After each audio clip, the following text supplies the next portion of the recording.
کہ تیرے پروردگار نے یہ فیصلہ نافذ کیا ہے کہ اللہ تعبدوا الا ایاہ، کہ اس کے سوا کسی کی بندگی نہیں ہونی چاہیے۔ یہ جملہ آپ لوگوں کو بڑا آسان سا لگ رہا ہے کہ اللہ کے سوا کسی کی بندگی نہیں ہونی چاہیے۔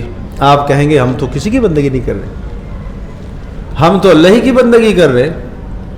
کون ہے جو اللہ کے سوا کسی اور کو سجدہ کر رہا ہو؟ کوئی نہیں کرتا۔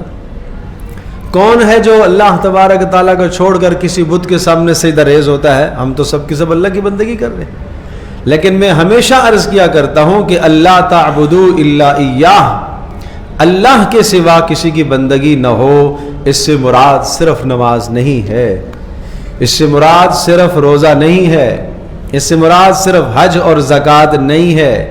اس کا مطلب اپنی تمام کی تمام زندگی اللہ کے حکم کے سپرد کرنا، یہ ہے عبادت۔